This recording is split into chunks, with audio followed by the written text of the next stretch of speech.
कथा अक्षय तृतीया की। अक्षय तृतीया का पर्व वैशाख मास की शुक्ल पक्ष की तिथि को मनाया जाता है। अक्षय तृतीया के दिन व्रत करने से माँ लक्ष्मी और भगवान विष्णु की कृपा प्राप्त होती है। इस दिन कथा और व्रत और कथा का पाठ करने से व्यक्ति को ऐसा पुण्य प्राप्त होता है जो जन्म जन्मांतर तक बना रहता है।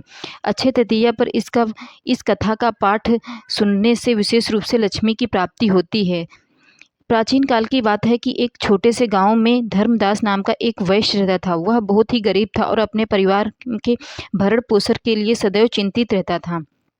परिवार में कई सदस्य थे।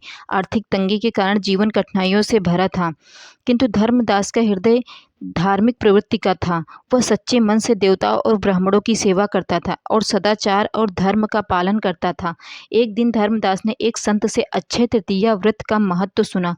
संत ने बताया कि इस दिन पूजा, व्रत और दान का फल अक्षय यानी अविनाशी होता है। यह सुनकर धर्मदास ने निश्चय किया कि वह इस पर्व का विधि पूर्वक मनाएगा।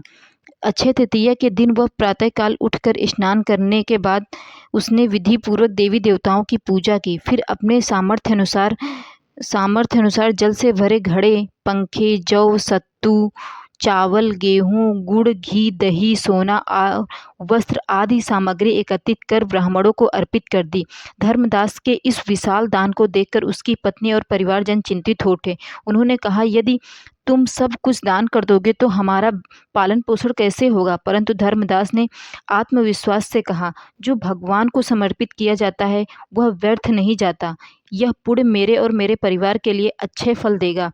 धर्मदास ने हर वर्ष अक्षय तृतीया के दिन व्रत, पूजन और दान किया।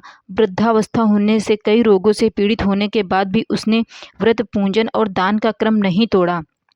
जब इस जन्म का जीवन समाप्त हुआ तो उसे इस जन्म के पुण्य के प्रभाव से अगले जन्म में कुशावती का एक प्रतापी और धनवान राजा बनने का सौभाग्य प्राप्त हुआ। जय लक्ष्मी माता की।